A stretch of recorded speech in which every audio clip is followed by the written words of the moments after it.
welcome back to Send Better Emails. All right. It's All been a right. while. It has been a while. It's been too long, actually. We've slept on this. We've done that thing that the one cardinal sin of podcasting: never skip a podcast.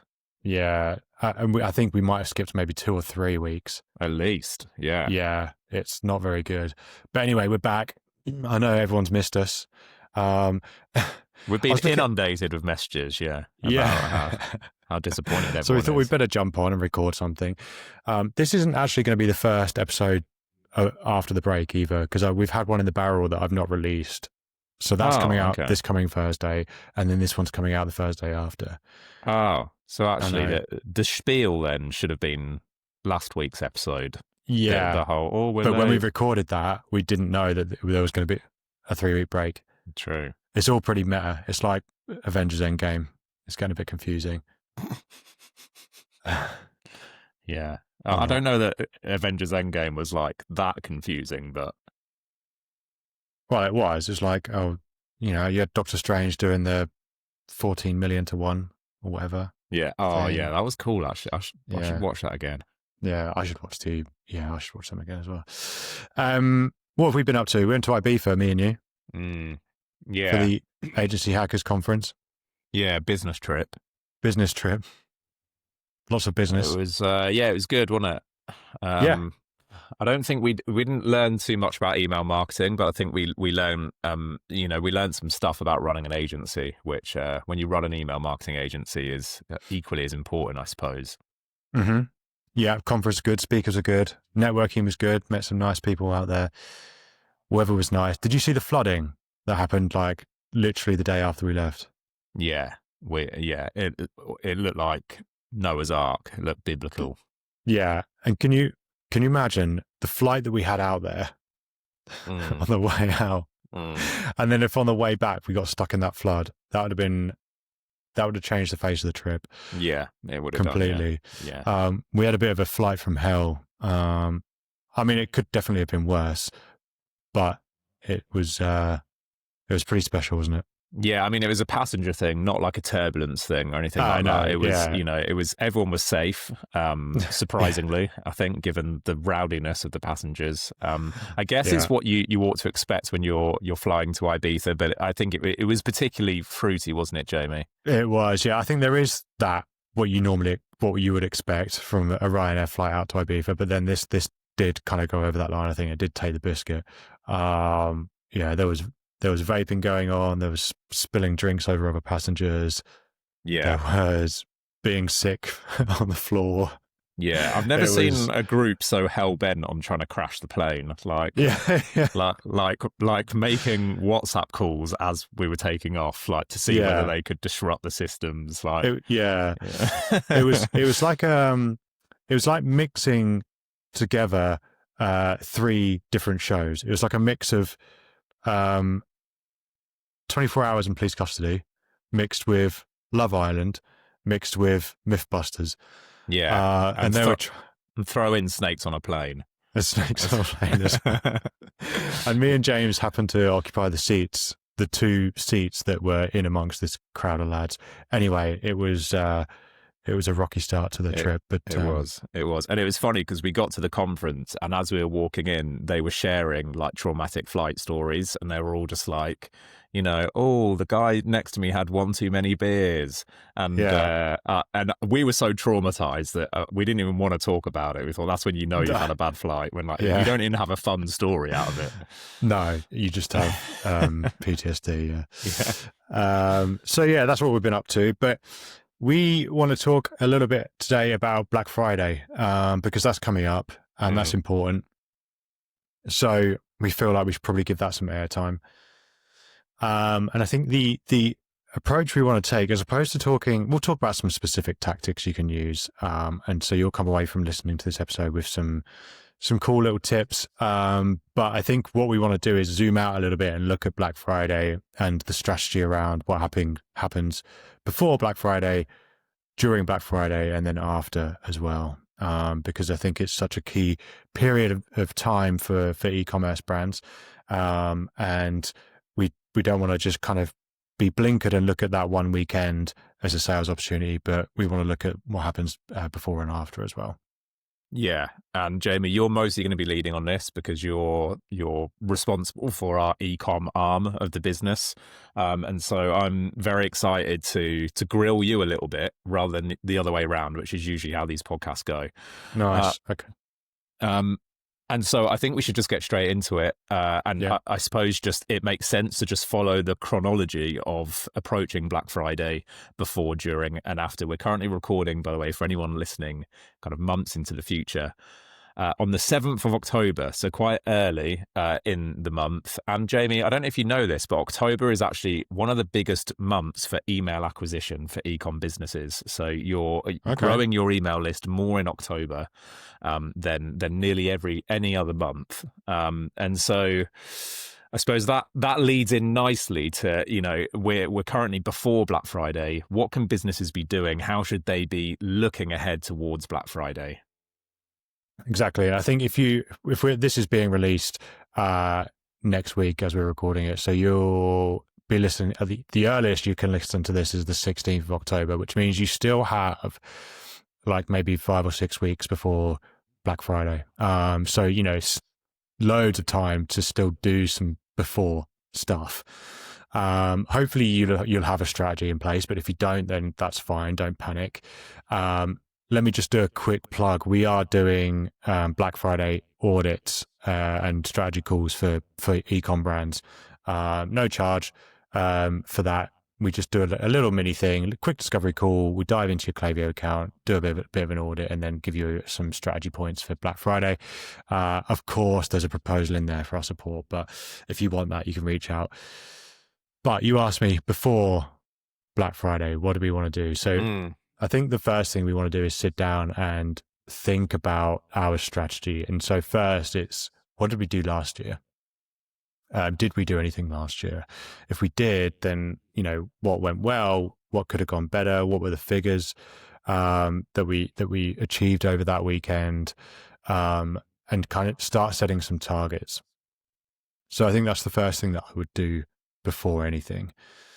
And then as we go in the run up to Black Friday, there are things that we might want to do in order to start building up excitement or to start building lead lists.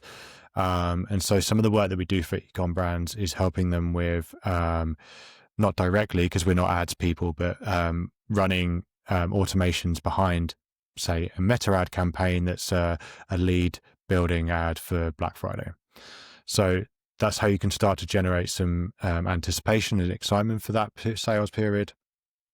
And so that's one thing that can happen before Black Friday.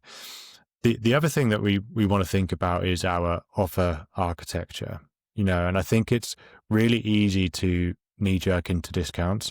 And I think there is some skepticism around discounts from consumers, I think, around Black Friday, which is, oh, well, they just put the price up a couple of weeks before and then do the discount and you're not actually saving any money. And that certainly is true of some brands. I think there is still deals to be had. And despite that skepticism, Black Friday, Cyber Monday is still a huge sales period. So people either know that and still buying anyway, or they don't know that and they're buying. So we want to think about discounting for sure, but we want to be clever with it. We want to also try other types of offers. Maybe we want to run different types of promotions. Maybe we want to run competitions during that period.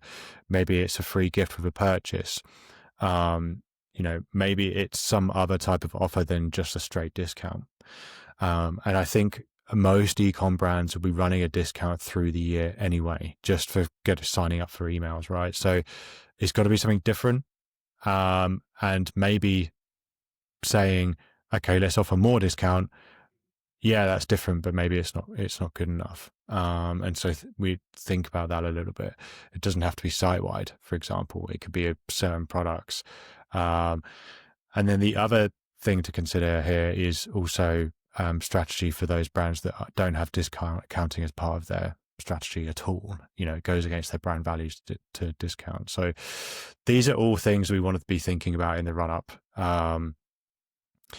to Black Friday. The other thing is activating our email list. in the run up to Black Friday as well. And so we have maybe some Meta ads running for or TikTok ads that are running for generating leads in the warm up, but also we could start working our email list as well.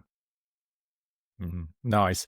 I love the idea of some intentionality behind discounts as well. If you've decided to do a discount, I feel like one thing that we often bang on about is having a reason to offer a discount, right? And the reason could be something completely inane.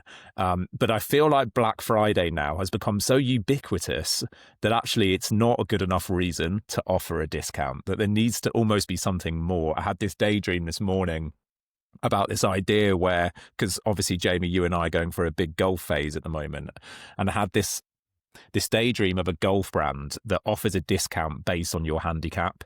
So your handicap is the percentage that you get off your golf clubs. If you're rubbish at golf, you get a bigger discount. If you're really good at golf, you might get 5-6% off.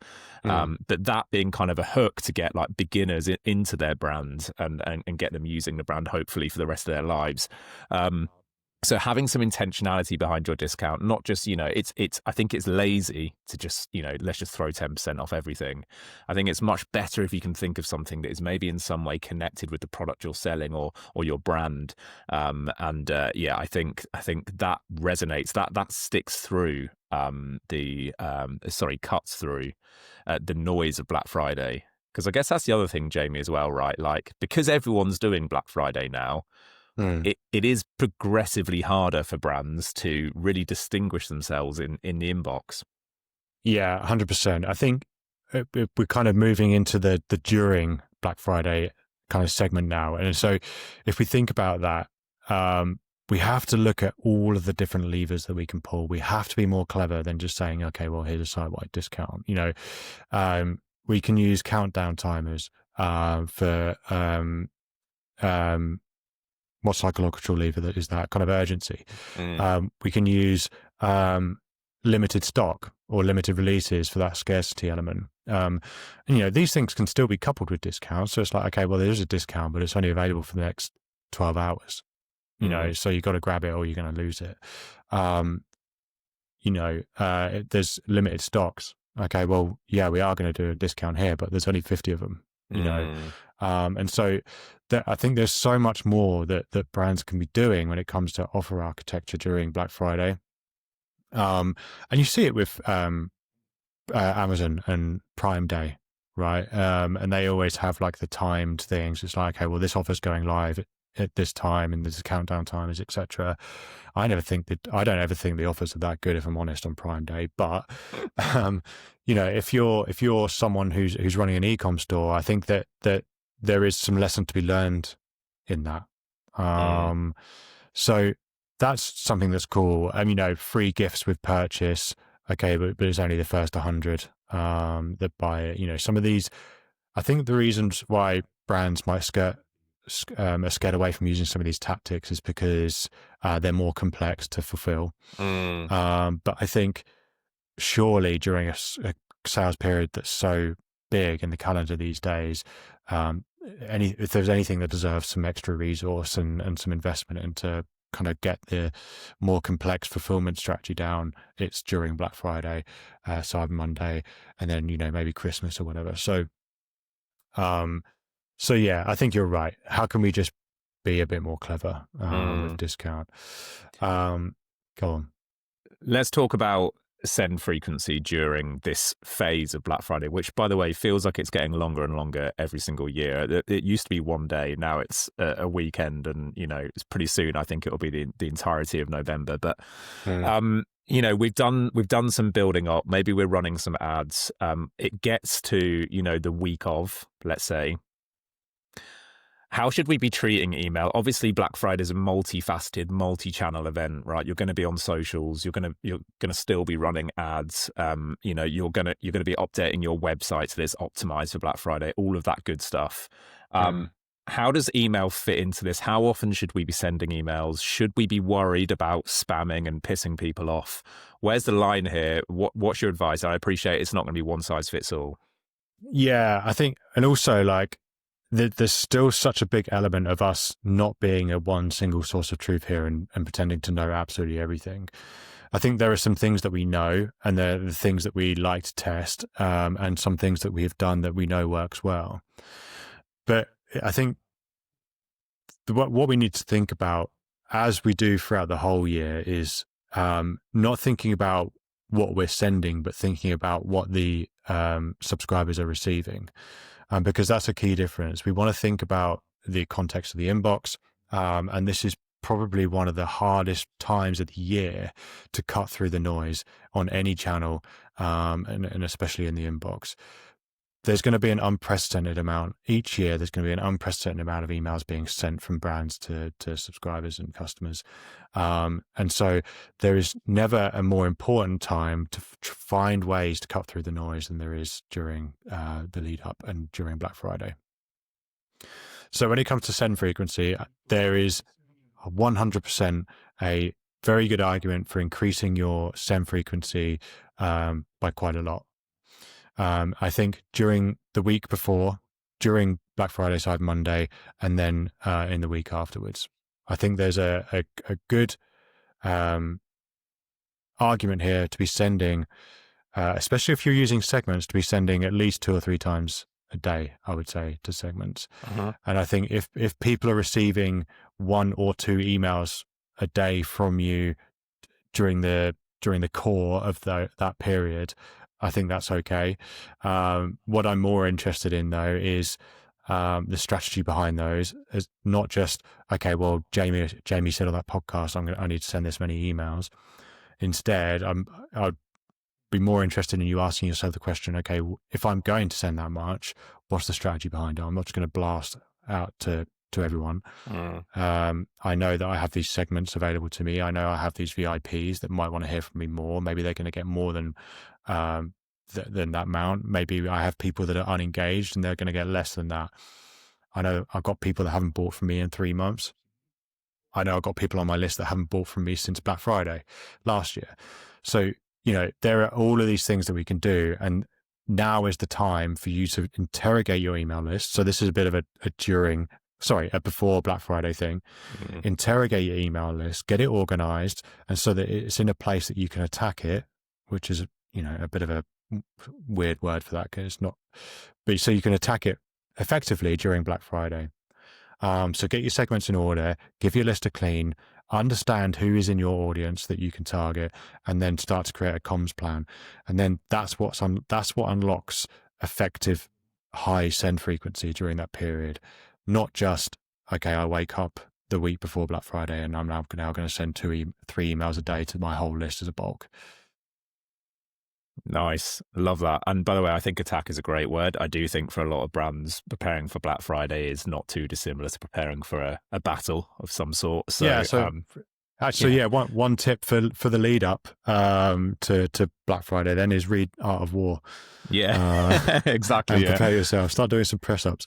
Well, it's funny how often the language around marketing is warlike, like strategy and tactics. And, I feel like there are some marketers that definitely consider it like a Napoleonic exercise to prepare for Black Friday and get your troops in order, so to speak.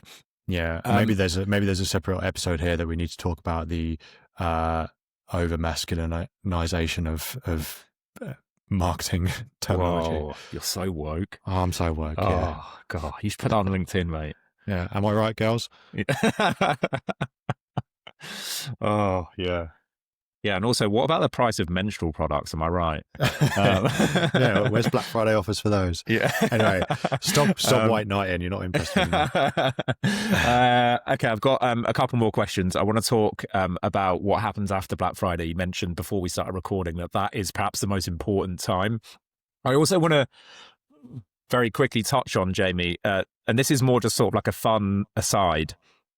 These brands, and you'll always get them every single year, these brands that sort of do like an anti-Black Friday message, right? And you get one email in your inbox on Black Friday and it'll be like, this is why we're not doing a Black Friday offer. And, it'll all be about their principles and how they don't agree with Black Friday and all of that stuff. What are your thoughts on that? How do you feel about that as a way of cutting through that is maybe slightly different to the conventional advice you get around this time of the year? Yeah, I think that there's a place for that. I think you have to be the kind of business that exudes those principles and values all year round. I think it would be weird if you weren't that type of business with those principles, and all of a sudden you decided, well, I'm not going to do it, and so I'm going to send this email.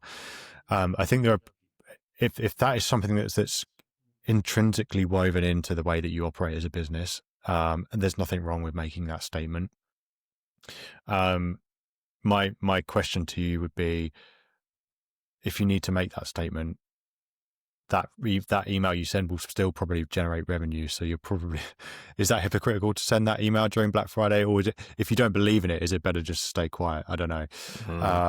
But that is a legitimate, I guess, strategy if you don't believe in Black Friday, to be anti-Black Friday. And if you think about Black Friday, it is just this weird creation that someone's just thought up of one day. And you could argue that's the same for Valentine's and Christmas, but at least those have, tradition and history behind them. And pretty much everything, to be fair: time, love, life itself. Yeah. Save your philosophical musings for another episode. And so, yeah, and you might be anti-Black Friday, or you might be anti-discount, and that's also fine. But I think there are things that you can do to still make the most of Black Friday, even if you're anti-discount. And we spoke a little bit about that before, where countdown timers, scarcity, urgency, rarity and scarcity, are they the same thing? I don't know. Use those as sales tactics. Doesn't have to be discounts. And if you're anti-Black Friday, then you're probably not listening to this episode anyway. So, okay. I like it. So, Jamie, in a world where nothing is real, everything is a human construct, what should brands be doing once Black Friday comes to an end? Yeah, great question. I think there's definitely an argument here for, and certainly for the brands that we're working with, we'll be helping them with this, is the week after Black Friday, Cyber Monday, and kind of extending that sales period a little bit. Brands tend to do that anyway. I think we might as well squeeze the juice from the lemon during that phase. So there's that in the immediate. There's what happens after that first week after Black Friday, and this is going into Christmas. And I don't want to talk too much about Christmas because that deserves its own episode. But then going into Q1, right? So as a brand, we would have had a whole load of, if you've done Black Friday well, you'd have a whole load of first-time buyers coming into your ecosystem. So loads of people that have only bought from you for the first time because it's Black Friday. So our question to you as email marketers is, email marketing is a loyalty, retention and advocacy channel. And so what we need to do is, those people that come in and buy for the first time during Black Friday, our priority has to be to get them to buy for a second time. Or a third time, fourth time, etc. And that is through the rest of Q4 and going into Q1 in the next year. So the best thing that I can recommend here is to segment those people that are buying for the first time during that period, and to keep that segment dynamic, and to target those people with comms that are specifically tailored to get them to buy for a second time. I guess the other thing that's difficult that trying to manage here is the people that are buying on Black Friday as gift purchases. So are not people that would normally buy from your brand, but they're only buying from your brand because they're buying for someone else. So, that's always going to get a bit more difficult to get them to buy again. But there are options, right? If we can somehow mark the purchase as a gift purchase, you have those in checkout flows, then we can segment out gift purchases and just target them less frequently. But yeah, that's my key piece of advice for what happens after Black Friday. Have an automation set up ready for those that are buying for the first time during Black Friday, and try to get them to buy for a second time, because you've got them over the line once. You've spent all that money and that resource. You spent money on ads, on acquisition. You've got them in. You've got their email address and their marketing info. Get them buying again. In any business, it's way more profitable to get purchase from an existing customer than it is from a new customer. Lovely. It's almost like, and I guess this is a recurrent theme for the Send Better Emails podcast, that actually when you distill all of this advice down to its core, the actual sending of the emails is almost the arbitrary bit that happens in the middle of diligent audience organization before Black Friday and after Black Friday. And if you get those two things right, actually the sending of the emails, writing the emails, sending them, yes, that's labor, but it should be relatively straightforward, right? And that is how you guarantee effectiveness when it comes to Black Friday. That's how you leave a legacy after Black Friday, and it doesn't just become this week of like intense sales followed by drought. It is that diligent audience organization. Would you agree with that? Yeah, I tell every brand that I speak to, and I'm doing a proposal later today where I'll say the same thing.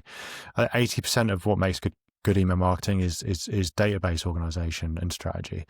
You know, if we know our audience and we organize our audience well, the message almost writes itself. You know, if we know, okay, well, we have this segment for high intent browsers, so people who have browsed a bunch of times but never bought anything, the message writes itself. If we have people that have consistently buy one product, but for some reason they're not buying this other product, which is seems like a no-brainer, you know, we segment those out and the message writes itself. I think it's kind of database-led email marketing, which is so powerful, and Black Friday shouldn't be any different. It's not about waking up that day and thinking, what campaign am I going to send my list? It's having already this predetermined set of segments and data that means that the campaigns, they write themselves, the automations, they write themselves at that point. And so, yeah, I would 100% agree. Nice. And this is why we're not going to spend this episode talking about subject lines, right? And what's the best subject line? Because ultimately, I know if some golf brand sends me, I'm mentioning golf again because it's top of mind, we're playing later today. Yeah. If some golf brand emails me with a deal on their clubs, I'm opening that email and I'm probably clicking through if the deal's good enough, regardless of what emoji they've used in the subject line or what clever capital lettered hook they've used to get me in. As long as they can communicate what they're offering, if the offer is right for me, I'm going to click on it. And that's what's essential, isn't it? If the offer is right for the person you're emailing, they will be clicking it. You don't need to sweat over your subject line nearly as much as you should be sweating over your audience segmentation. Yeah. I think if I was going to offer one more tactic here, I think we always, a tactic that we use for brands and a lot of our clients is kind of that resending to non-openers. And I think there's a probably even stronger argument to do that during Black Friday, Cyber Monday, when the email traffic is so high, to resend campaigns to non-openers. If you're confident in your segmentation strategy and your database, and you're confident, okay, well, this is the right message for these people, and it's they've not opened it, I think there is a strong argument to be resending to non-openers to make sure that the message wasn't missed. Yeah, nice. And if you're using Klaviyo, that's just a checkbox as well. It will prompt you to enter a new subject line for this second email, but that's all the work you have to put in there. This isn't a manual process if you're using Klaviyo, which I'm assuming a lot of brands listening are. Easy peasy. Easy peasy. And on that note, Jamie, unless there's anything else you want to say that I haven't managed to tease out of you. No, only that you're looking incredibly handsome today. Is it the collar? Yeah, I think it's the collar. It's the golf polo. I like, the collar. The collar. I think the color of your shirt really brings out like the salt and pepper in your beard and hair. Great. You just couldn't resist mentioning the fact that I'm going grey, could you? Well, no, it's not. You're not going grey. You just got some nice, salt and pepper. I think it complements it well. I am going grey, which is why I have salt and pepper. Yeah. Thanks, Jamie. Sorry, I'll try not to completely ruin your compliment. I appreciate that. I mean, that's the wonders of a good webcam, I think. So, shout out to the Mac. Yeah, you don't use that expensive one that I bought you. You just use the one on your laptop still. No, yeah, I use the one on my laptop. Yeah. That's why I'm a bit more crisp than you right now. You see. Yeah, true. I don't want crispness. I said the only reason you think I look good is because of a lack of crispness. Let me tell you. Okay, fine. You're someone who looks better in HD than in 4K. I actually grease up my webcam a bit, just to put a bit of fuzz on there. You put blur on you, but not on the background. Yeah, on the visual effects. Yeah, exactly. Yeah. Cool. All right. Well, thanks everyone for tuning back in. Hope you enjoyed that episode. You know where we are if you need us. Thanks for listening. Yeah. And remember that audit that we're offering as well. It is free. Oh yeah, get that free audit or send it to a mate. We'll audit them. Yeah. Cool. And their Bye. store. All right. And their store. Yeah. Bye. Bye.